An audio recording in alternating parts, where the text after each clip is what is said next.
परमात्मने नमः। यथार्थ गीता श्रीमद् भगवत गीता अथ षोडशो अध्यायः। योगेश्वर भगवान श्री कृष्ण के प्रश्न प्रस्तुत करने की अपनी विशिष्ट शैली है। पहले वे प्रकरण की विशेषताओं का उल्लेख करते हैं जिससे पुरुष उसकी ओर आकर्षित हो। तत्पश्चात वे उस प्रकरण को स्पष्ट करते हैं। उदाहरण के लिए कर्म को ले। उन्होंने दूसरे अध्याय में ही प्रेरणा दी कि अर्जुन कर्म कर। तीसरे अध्याय में उन्होंने इंगित किया कि निर्धारित कर्म कर। निर्धारित कर्म है क्या? तो बताया यज्ञ की प्रक्रिया ही कर्म है। फिर उन्होंने यज्ञ का स्वरूप न बताकर पहले बताया कि यज्ञ आया कहां से और देता क्या है। चौथे अध्याय में 13-14 विधियों से यज्ञ का स्वरूप स्पष्ट किया जिसको करना कर्म है। यहां कर्म स्पष्ट होता है जिसका शुद्ध अर्थ है योग चिंतन, आराधना, जो मन और इंद्रियों की क्रिया से संपन्न होता है। इसी प्रकार उन्होंने अध्याय 9 में दैवी और आसुरी संपद का नाम लिया।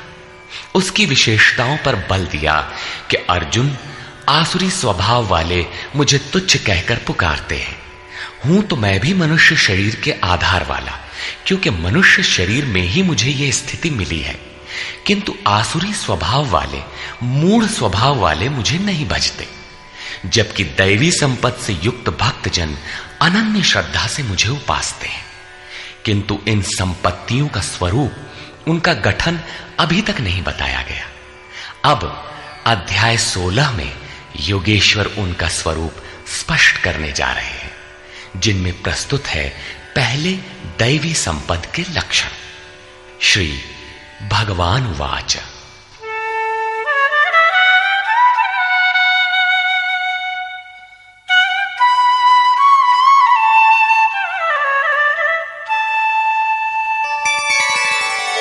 अभयं सत्व संशुद्धि ज्ञानयोग व्यवस्थितिः दानं दमश्च यज्ञश्च स्वाध्यायस्तप आर्जवम्। भय का सर्वथा अभाव, अंतःकरण की शुद्धता, तत्व ज्ञान के लिए ध्यान में दृढ़ स्थिति अथवा निरंतर लगन, सर्वस्व का समर्पण, इंद्रियों का भली प्रकार दमन, यज्ञ का आचरण, जैसा स्वयं श्री कृष्ण ने अध्याय 4 में बताया है। संयमाग्नि में हवन, इंद्रियाग्नि में हवन, प्राण अपान में हवन और अंत में ज्ञानाग्नि में हवन, अर्थात आराधना की प्रक्रिया जो केवल मन और इंद्रियों की अंतर क्रिया से संपन्न होती है। तिल, जौ, वेदी इत्यादि सामग्रियों से होने वाले यज्ञ का इस गीतोक्त यज्ञ से कोई संबंध नहीं है। श्री कृष्ण ने ऐसे किसी कर्मकांड को यज्ञ नहीं माना। स्वाध्याय अर्थात स्वस्वरूप की ओर अग्रसर कराने वाला अध्ययन। तप अर्थात मन सहित इंद्रियों को इष्ट के अनुरूप ढालना, तथा आर्जवम शरीर और इंद्रियों सहित अंतःकरण की सरलता।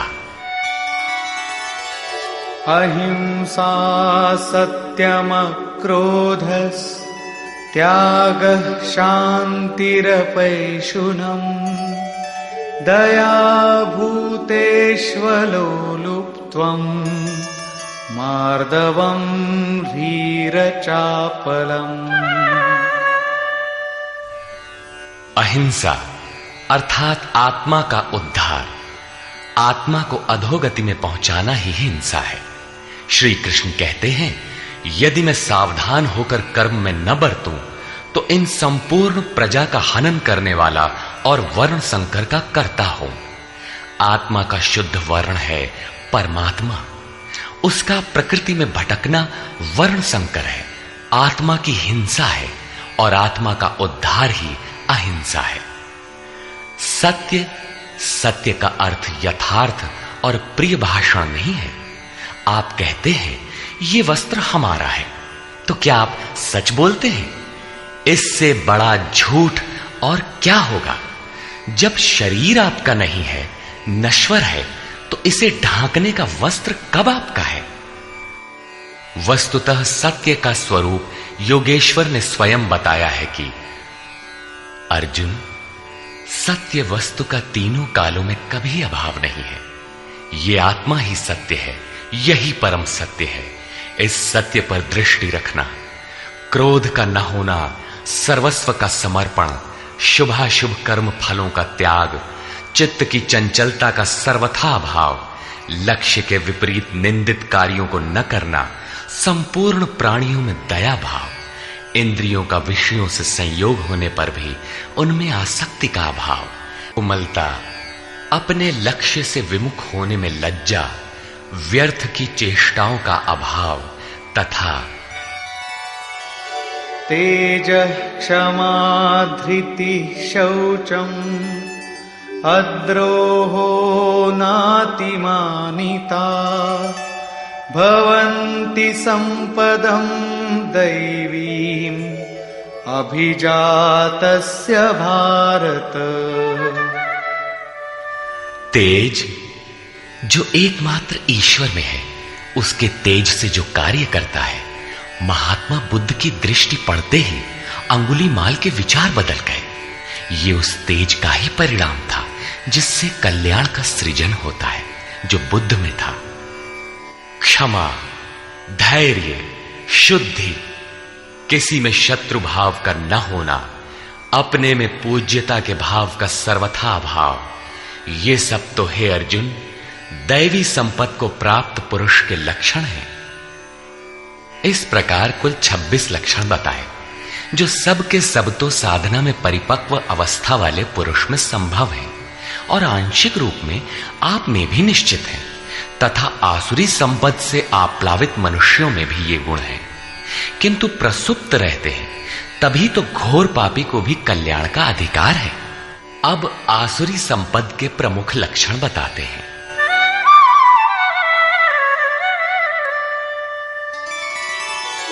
दम्भो दर्पोऽभिमानश्च क्रोधः पारुष्यमेव च अज्ञानं चाभिजातस्य पार्थ संपदमासुरी।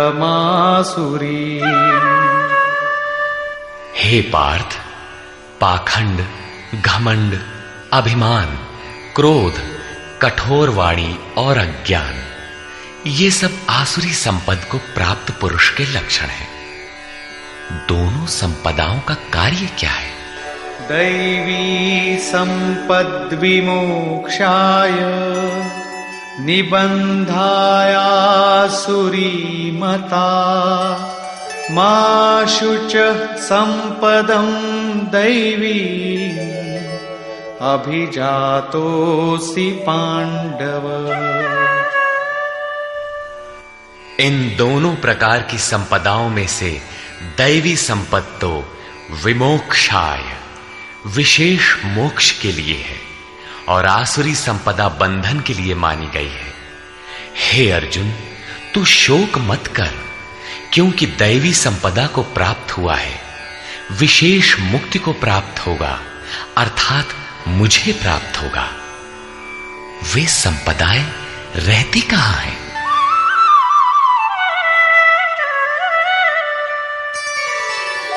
द्वौ भूतसर्गौ लोकेऽस्मिन् दैव आसुर एव च दैवो विस्तरशः प्रोक्त आसुरं पार्थ मे शृणु। हे अर्जुन, इस लोक में भूतों के स्वभाव दो प्रकार के होते हैं, देवों के जैसा और असुरों के जैसा। जब हृदय में दैवी संपद कार्य रूप ले लेती है तो मनुष्य ही देवता है, और जब आसुरी संपद का बाहुल्य हो तो मनुष्य ही असुर है। सृष्टि में ये दो ही जातियां हैं, वो चाहे अरब में पैदा हुआ हो चाहे ऑस्ट्रेलिया में, कहीं भी पैदा हुआ हो, बशर्ते है इन दो में से ही। अभी तक देवों का स्वभाव ही विस्तार से कहा गया, अब असुरों के स्वभाव को मुझसे विस्तार पूर्वक सुन।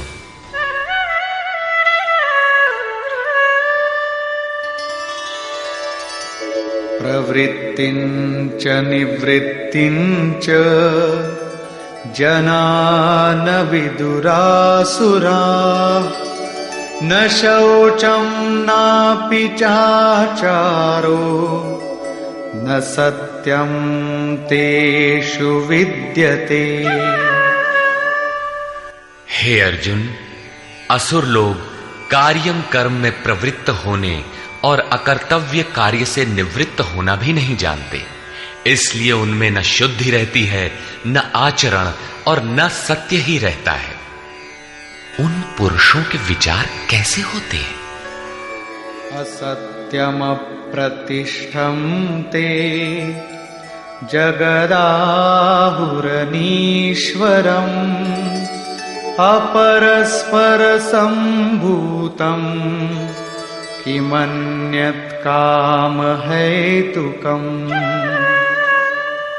वे आसुरी प्रकृति वाले मनुष्य कहते हैं कि जगत आश्रय रहित है, सर्वथा झूठा है और बिना ईश्वर के अपने आप स्त्री पुरुष के संयोग से उत्पन्न हुआ है, इसलिए केवल भोगों को भोगने के लिए है, इसके सिवाय और क्या है?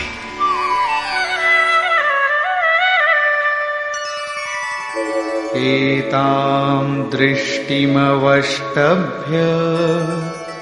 नष्टात्मानोऽल्पबुद्धयः प्रभवन्त्युग्रकर्माणः क्षयाय जगतो हिताः।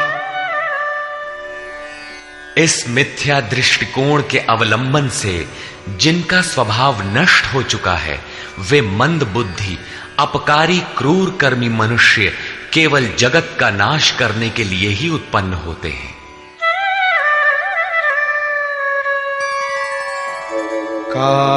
काममाश्रित्य दुष्पूरम् दम्भमानमदान्विताः मोहाद् गृहीत्वात् सद्ग्राहान् प्रवर्तन्ते शुचिव्रताः। वे मनुष्य दंभमान और मद से युक्त हुए किसी भी प्रकार पूर्ण न होने वाली कामनाओं का आश्रय लेकर अज्ञान से मिथ्या सिद्धांतों को ग्रहण करके अशुभ तथा भ्रष्ट व्रतों से युक्त हुए संसार में बरतते हैं। वे व्रत भी करते हैं किंतु भ्रष्ट हैं।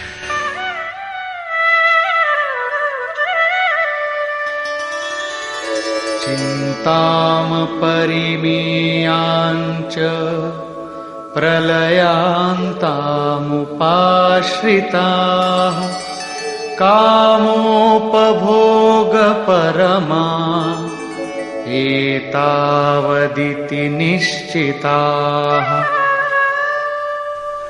वे अंतिम श्वास तक अनंत चिंताओं को लिए रहते हैं और विषयों को भोगने में तत्पर वे बस इतना ही आनंद है ऐसा मानते हैं।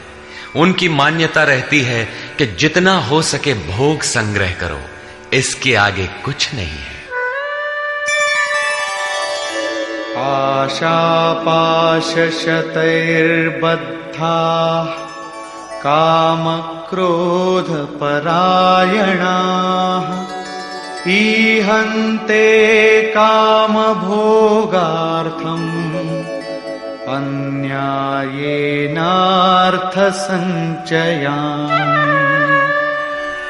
आशा रूपी सैकड़ों फांसियों से एक फांसी से ही लोग मर जाते हैं, यहां सैकड़ों फांसियों से बंधे हुए काम क्रोध के परायण विषय भोगों की पूर्ति के लिए वे अन्याय पूर्वक धनाधिक बहुत से पदार्थों को संग्रह करने की चेष्टा करते हैं। अतः धन के लिए वे रात दिन असामाजिक कदम उठाया करते हैं। आगे कहते हैं, इदमद्य मया लब्धम् इमं प्राप्स्ये मनोरथम् इदमस्तीदमपि मे भविष्यति पुनर्धनम्। वे सोचते हैं कि मैंने आज ये पाया है, इस मनोरथ को प्राप्त करूंगा, मेरे पास इतना धन है और फिर भी इतना हो जाएगा।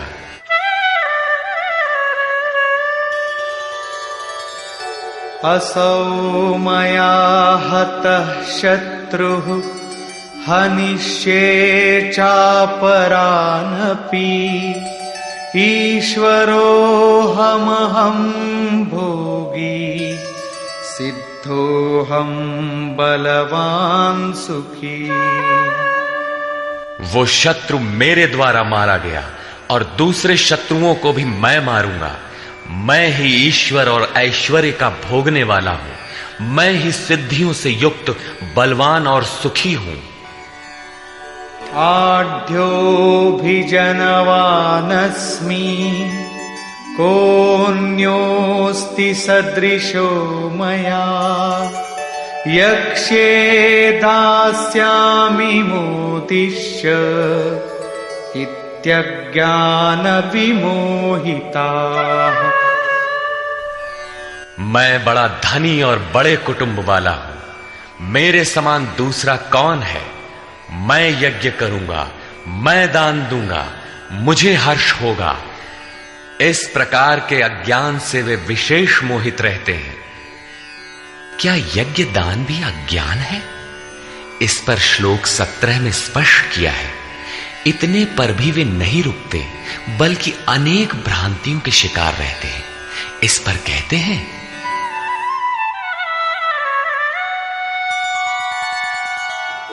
अनेक चित्त विभ्रांता मोहजाल समावृताः प्रसक्ताः कामभोगेषु पतन्ति नरकेषु च। अनेक प्रकार से भ्रमित हुए चित्त वाले, मोह जाल में फंसे हुए, विषय भोगों में अत्यंत आसक्त वे आसुरी स्वभाव वाले मनुष्य अपवित्र नरक में गिरते हैं। आगे श्री कृष्ण स्वयं बताएंगे कि नरक क्या है।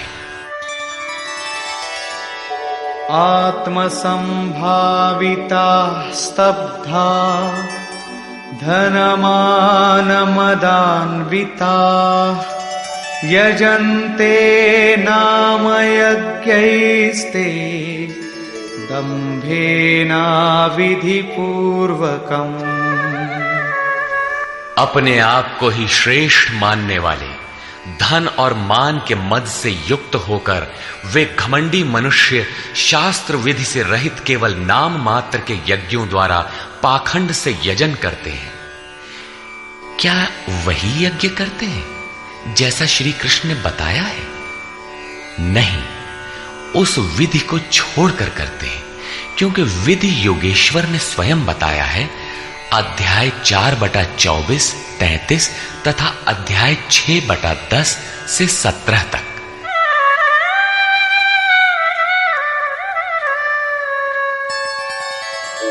अहंकारं बलं दर्पं कामं क्रोधं च संश्रिताः मामात्मपरदेहेषु प्रद्विषन्तोऽभ्यसूयकाः। वे दूसरों की निंदा करने वाले, अहंकार, बल, घमंड, कामना और क्रोध के परायण हुए पुरुष अपने और दूसरों के शरीर में स्थित मुझ अंतर्यामी परमात्मा से द्वेष करने वाले हैं। शास्त्र विधि से परमात्मा का सुमिरन एक यज्ञ है। जो इस विधि को त्याग कर नाम मात्र का यज्ञ करते हैं, यज्ञ के नाम पर कुछ न कुछ करते ही रहते हैं। वे अपने और दूसरे के शरीर में स्थित मुझ परमात्मा से द्वेष करने वाले हैं। लोग द्वेष करते ही रहते हैं और बच भी जाते हैं। क्या ये भी बच जाएंगे? इस पर कहते हैं, नहीं। तानहं द्विषतः क्रूरान् संसारेषु नराधमान् क्षिपाम्यजस्रमशुभान् आसुरीष्वेव योनिषु। मुझसे द्वेष करने वाले उन पापाचारी क्रूर कर्मी नराधमों को मैं संसार में निरंतर आसुरी योनियों में ही गिराता हूं। जो शास्त्र विधि को त्याग कर यजन करते हैं वे पाप योनि है, वही मनुष्यों में अधम है। इन्हीं को क्रूर कर्मी कहा गया है, अन्य कोई अधम नहीं है। पीछे कहा था ऐसे अधमों को मैं नरक में गिराता हूं, उसी को यहां कहते हैं कि उन्हें अजस्र आसुरी योनियों में गिराता हूं। यही नरक है। साधारण जेल की यातना भयंकर होती है और यहां अनवरत आसुरी योनियों में गिरने का क्रम कितना दुखद है। अतः दैवी संपद के लिए प्रयत्नशील रहना चाहिए। आसुरीं योनिमापन्ना मूढ़ा जन्मनि जन्मनि मामप्राप्यैव कौन्तेय ततो यान्त्यधमां गतिम्। कौन्तेय, मूर्ख मनुष्य जन्म जन्मांतरों तक आसुरी योनि को प्राप्त हुए मुझे न प्राप्त होकर पहले से भी अति नीच गति को प्राप्त होते हैं, जिसका नाम नरक है। अब देखें नरक का उद्गम क्या है। त्रिविधं नरकस्येदं द्वारं नाशनमात्मनः कामः क्रोधस्तथा लोभस्तस्मादेतत्त्रयं त्यजेत्। काम, क्रोध और लोभ ये 3 प्रकार के नरक के मूल द्वार हैं। ये आत्मा का नाश करने वाले, उसे अधोगति में ले जाने वाले हैं। अतः इन तीनों को त्याग देना चाहिए। इन्हीं तीनों पर आसुरी संपत्ति टिकी हुई है। इन्हें त्यागने से लाभ? एतैर्विमुक्तः कौन्तेय तमोद्वारैस्त्रिभिर्नरः आचरत्यात्मनः श्रेयः ततो याति परां गतिम्। कौन्तेय, नरक के इन तीनों द्वारों से मुक्त हुआ पुरुष अपने परम कल्याण के लिए आचरण कर पाता है, जिससे वो परम गति अर्थात मेरे को प्राप्त होता है। इन तीनों विकारों को त्यागने पर ही मनुष्य नियत कर्म करता है, जिसका परिणाम परम श्रेय है।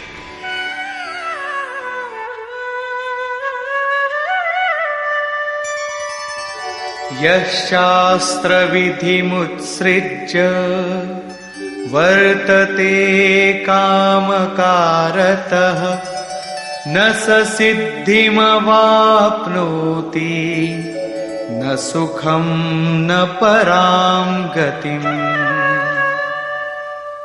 जो पुरुष उपर्युक्त शास्त्र विधि को त्याग कर अपनी इच्छा से बरतता है, वो न सिद्धि को प्राप्त होता है, न परम गति को और न सुख को ही प्राप्त होता है। अर्थात वो शास्त्र इदम गुह्यतमम शास्त्रम, गीता स्वयं पूर्ण शास्त्र है, जिसे स्वयं श्री कृष्ण ने बताया है। तस्माच्छास्त्रं प्रमाणन्ते कार्याकार्यव्यवस्थितौ ज्ञात्वा शास्त्रविधानोक्तं कर्म कर्तुमिहार्हसि।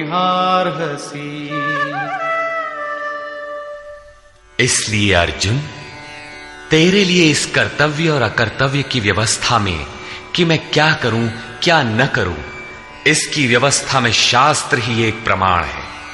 ऐसा जानकर शास्त्र विधि से नियत किए हुए कर्म को ही तुझे करना योग्य है। अध्याय 3 में भी योगेश्वर श्री कृष्ण ने नियतम कुरु कर्म त्वम, नियत कर्म पर बल दिया और बताया कि यज्ञ की प्रक्रिया ही वो नियत कर्म है और वो यज्ञ आराधना की विधि विशेष का चित्रण है जो मन का सर्वथा निरोध करके शाश्वत ब्रह्म में प्रवेश दिलाता है। यहां उन्होंने बताया कि काम, क्रोध और लोभ नरक के 3 प्रमुख द्वार हैं। इन तीनों को त्याग देने पर ही उस कर्म का अर्थात नियत कर्म का आरंभ होता है, जिसे मैंने बार बार कहा, जो परम श्रेय, परम कल्याण दिलाने वाला आचरण है। बाहर सांसारिक कार्यों में जो जितना व्यस्त है, उतना ही अधिक काम, क्रोध और लोभ उसके पास सजा सजाया मिलता है। कर्म कोई ऐसी वस्तु है कि काम, क्रोध और लोभ को त्याग देने पर ही उसमें प्रवेश मिलता है, कर्म आचरण में ढल पाता है। जो उस विधि को त्याग कर अपनी इच्छा से आचरण करता है, उसके लिए सुख सिद्धि अथवा परम गति कुछ भी नहीं है। अब कर्तव्य और अकर्तव्य की व्यवस्था में शास्त्र ही एकमात्र प्रमाण है। अतः शास्त्र विधि के ही अनुसार तुझे कर्म करना उचित है और वो शास्त्र है गीता। निष्कर्ष, इस अध्याय के आरंभ में योगेश्वर श्री कृष्ण ने दैवी संपद का विस्तार से वर्णन किया, जिसमें ध्यान में स्थिति, सर्वस्व का समर्पण, अंतःकरण की शुद्धि, इंद्रियों का दमन, मन का शमन, स्वरूप को स्मरण दिलाने वाला अध्ययन, यज्ञ के लिए प्रयत्न, मन सहित इंद्रियों को तपाना, अक्रोध, चित्त का शांत प्रवाहित रहना इत्यादि 26 लक्षण बताए, जो सब के सब तो इष्ट के समीप पहुंचे हुए योग साधना में प्रवृत्त किसी साधक में संभव है, आंशिक रूप से सब में है। तदनंतर उन्होंने आसुरी संपद में प्रधान 4-6 विकारों का नाम लिया, जैसे अभिमान, दंभ, कठोरता, अज्ञान इत्यादि, और अंत में निर्णय दिया कि अर्जुन, दैवी संपत्तो विमोक्षाय, पूर्ण निवृत्ति के लिए है, परम पद की प्राप्ति के लिए है, और आसुरी संपद बंधन और अधोगति के लिए है। अर्जुन, तू शोक न कर, क्योंकि तू दैवी संपत्ति को प्राप्त हुआ है। ये संपदाएं होती कहां हैं? उन्होंने बताया कि इस लोक में मनुष्यों के स्वभाव 2 प्रकार के होते हैं, देवताओं जैसा और असुरों जैसा। जब दैवी संपत्ति का बाहुल्य होता है तो मनुष्य देवताओं जैसा होता है, और जब आसुरी संपत्ति का बाहुल्य होता है तो मनुष्य असुरों जैसा है। सृष्टि में बस मनुष्यों की 2 ही जाति हैं, चाहे वह कहीं पैदा हुआ हो, कुछ भी कहलाता हो। तत्पश्चात उन्होंने आसुरी स्वभाव वाले मनुष्यों के लक्षणों का विस्तार से उल्लेख किया। आसुरी संपत्ति को प्राप्त पुरुष कर्तव्य कर्म में प्रवृत्त होना नहीं जानता और अकर्तव्य कर्म से निवृत्त होना नहीं जानता। वह कर्म में जब प्रवृत्त ही नहीं हुआ तो न उसमें सत्य होता है, न शुद्धि और न आचरण ही होता है। उसके विचार में जगत आश्रय रहित, बिना ईश्वर के, अपने आप स्त्री पुरुष के संयोग से उत्पन्न हुआ है। अतः केवल भोग भोगने के लिए है, इससे आगे क्या है? यह विचार कृष्ण काल में भी था, सदैव रहा है। केवल चार्वाक ने कहा हो ऐसी बात नहीं है। जब तक जनमानस में दैवी आसुरी संपद का उतार चढ़ाव है, तब तक रहेगा। श्री कृष्ण कहते हैं, वे मंद बुद्धि वाले पुरुष सबका अहित अर्थात कल्याण का नाश करने के लिए ही जगत में पैदा होते हैं। वे कहते हैं, मेरे द्वारा यह शत्रु मारा गया, उसे मारूंगा। इस प्रकार अर्जुन, काम क्रोध के आश्रित वे पुरुष शत्रुओं को नहीं मारते, बल्कि अपने और दूसरों के शरीर में स्थित मुझ परमात्मा से द्वेष करने वाले हैं। तो क्या अर्जुन ने प्रण करके जयद्रथादि को मारा?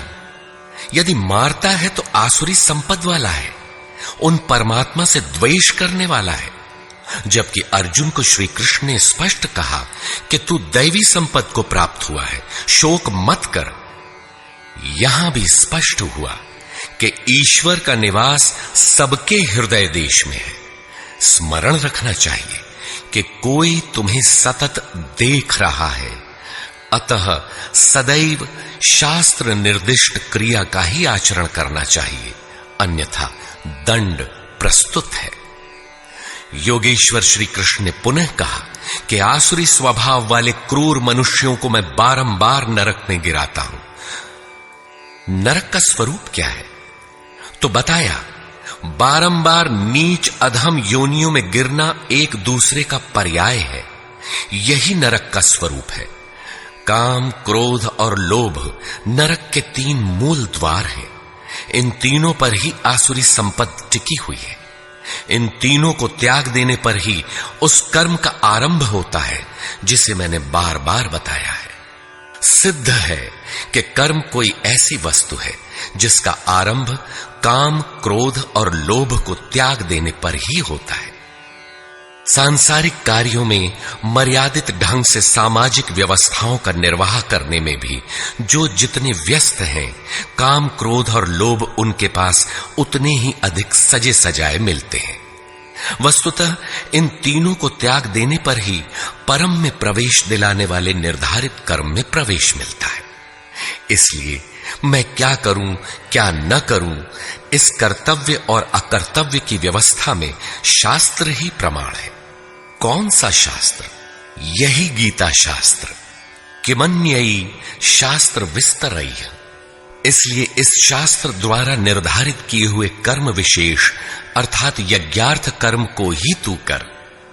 इस अध्याय में योगेश्वर श्री कृष्ण ने दैवी और आसुरी दोनों संपदाओं का विस्तार से वर्णन किया। उनका स्थान मानव हृदय बताया, उनका फल बताया।